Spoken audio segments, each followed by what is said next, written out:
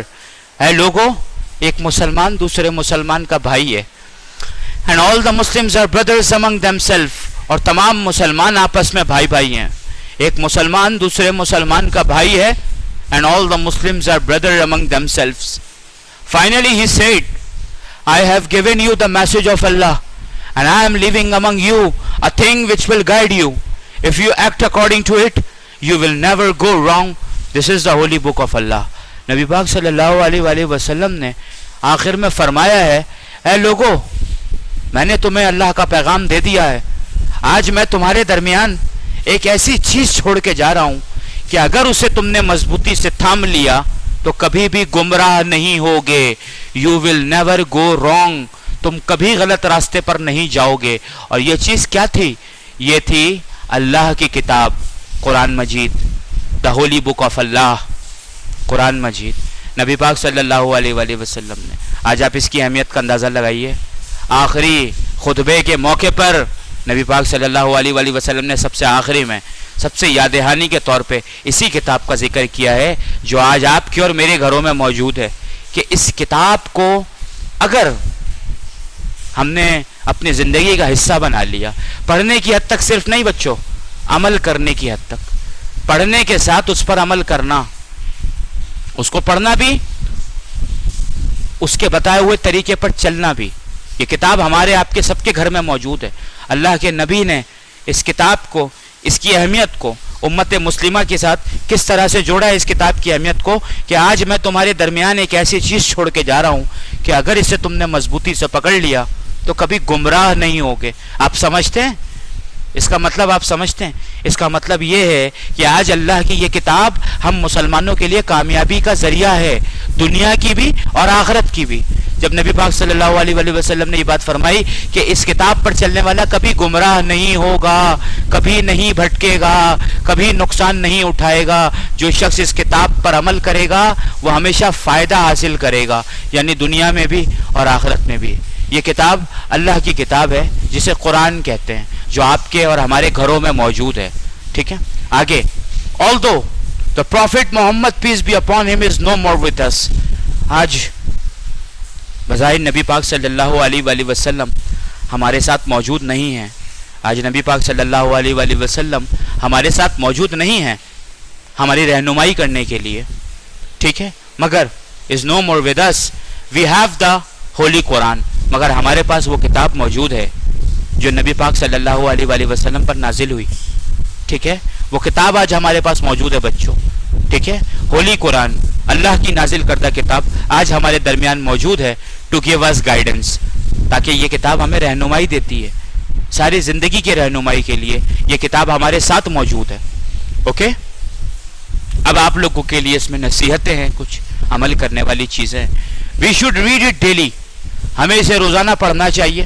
We should read it daily and try to understand what it teaches. یہ دوسرا والا جو اسٹیٹمنٹ ہے نا، اس کو فوکس کیجئے تھوڑا. We should read it daily. Majority of people, many of us read it, recite it. In Ramzan, in some other months, we recite it. We know that, we recite it. If someone comes to us and asks us, do you recite the Holy Quran? We say, yeah, we recite the Holy Quran. This is a very normal thing for the Muslims of the world. Okay? In 5-time prayers, basically Quran is recited in every rikat. Okay? So it keeps on, people keep on reciting this. But the second point is very important. The second point, you have to understand the second one. We should read it and try to understand what it teaches. That is the main thing. Try to understand what it teaches. Try to understand what Quran says. Try to understand what Allah says in Quran. Okay? That is the main thing. پڑھنا ایک چیز ہے اور اسے سمجھنا ایک چیز ہے. سمجھنے کی کوشش کرنی ہے. Okay?